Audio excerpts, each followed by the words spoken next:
ओम नमः शिवाय। शिव महापुराण का अगला अध्याय। ब्रह्मा जी ने कहा, शिवजी जी बारात सजाकर जैसे ही दक्ष प्रजापति के नगर पहुँचे, उसके बाद दक्ष प्रजापति शिवजी जी को अंदर ले गए। उन्होंने प्रसन्न होकर सर्वप्रथम शिवजी जी के चरणों को स्वयं धोया और सोने की चौकी पर बिठाया। मैंने सब कार्य समयोजित किया। सती को बुलाया। उन्हें देखकर सबने प्रणाम किया। तब मैंने और विष्णु जी ने दक्ष को कन्यादान का जो समय बताया था, उस समय दक्ष ने कुश, जल और पुत्री का हाथ शिवजी जी के हाथ में दिया। हे नारद, लोक में यही सर्वप्रथम कन्यादान हुआ और तब से ही विवाह की यही रीति संसार में फैल गई। ब्रह्मा जी बोले, हे नारद, जिस समय शिवजी जी ने सती का हाथ अपने हाथ में लिया, उस समय मुनि प्रसन्न होके शिव और सती को जय घोष करने लगे और पुष्प वृष्टि हुई। अनेक प्रकार से बाजे बजने लगे। दक्ष प्रजापति ने दहेज स्वरूप बहुत सी उत्तम वस्तुएं, अमूल्य रत्न आदि दिए। अन्य रीतियों के पूर्ण होने के पश्चात मैंने हवन का आयोजन किया। दोनों की गांठें बांधकर भौवें फिरने लगी। उस समय एक भयानक महाकांड हुआ। मेरी इच्छा शिवजी जी को मोहित करने की थी, परंतु मैं स्वयं ही उस रोग में ग्रस्त हो गया। अर्थात भावरे फिरते समय सती का चरण कपड़े से बाहर निकल गया।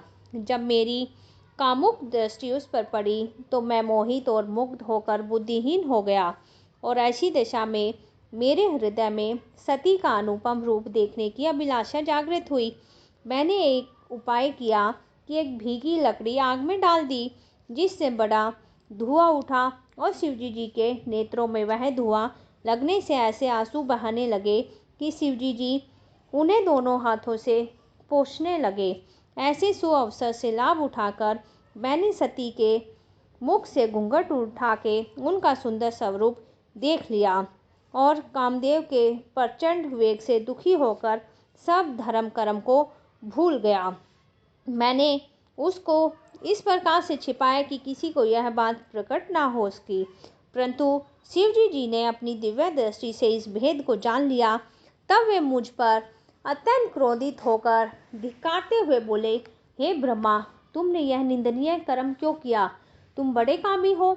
यह कहकर शिवजी जी ने बड़े क्रोध से त्रिशूल हाथ में ले लिया। ब्रह्मा जी बोले, हे नारद, शिवजी जी का यह स्वरूप देखकर मैं थर थर कांपने लगा। मुझे बड़ा ही आश्चर्य हुआ।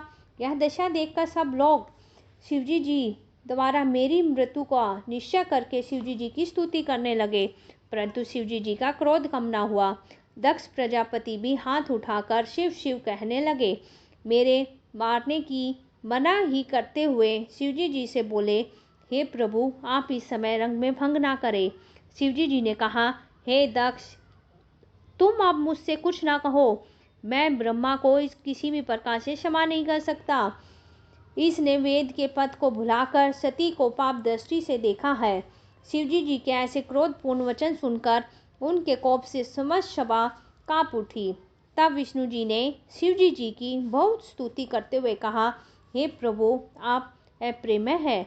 आपका आदि अंत कोई भी नहीं जानता है। मैं तथा ब्रह्मा आपसे ही उत्पन्न है। आप अपने क्रोध को शांत कर और मुझे अपना सेवक समझकर मेरी प्रार्थना स्वीकार करें, अर्थात ब्रह्मा को समाधान दे।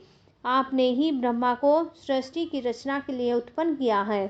ब्रह्मा के सिवा सृष्टि की और कौन रचना करेगा? यह स्पष्ट है कि बिना सृष्टि के सब लीला व्यर्थ है। फिर आपने ही ब्रह्मा को ही उत्पन्न किया, इसलिए आप उनका वध ना कीजिए। यह सुन के शिवजी जी फिर बड़े क्रोध से बोले, नहीं, ऐसा नहीं हो सकता। हम ब्रह्मा का अवश्य वध करेंगे। हम स्वयं सृष्टि की रचना करेंगे अथवा दूसरा ब्रह्मा उत्पन्न कर सब लोकों में इस बात को प्रकट कर देंगे। हमको अब मत रोको। हमारा क्रोध कभी व्यर्थ नहीं जाता। शिवजी जी ने यह कहकर अपना समस्त शरीर जलती हुई अग्नि के समान कर दिया। देवता और मुनि आदि कोई भी ऐसा ना था जो उस स्वरूप को देख सकता।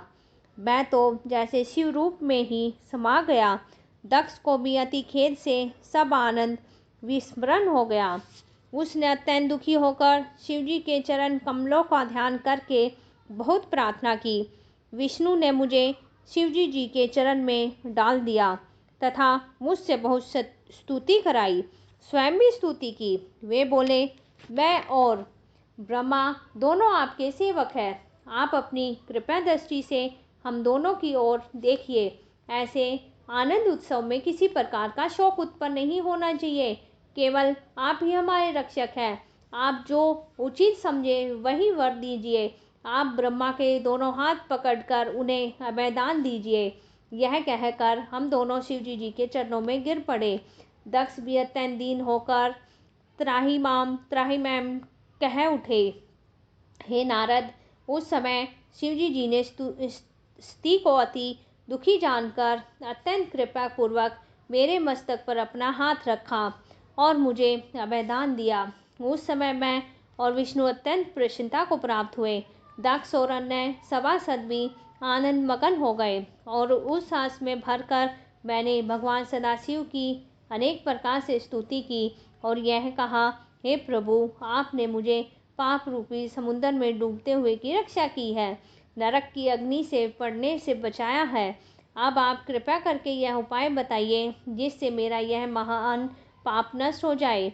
यह सुनकर शिवजी जी ने कहा, हे ब्रह्मा, तुम अपनी स्त्री सहित तपस्या करो।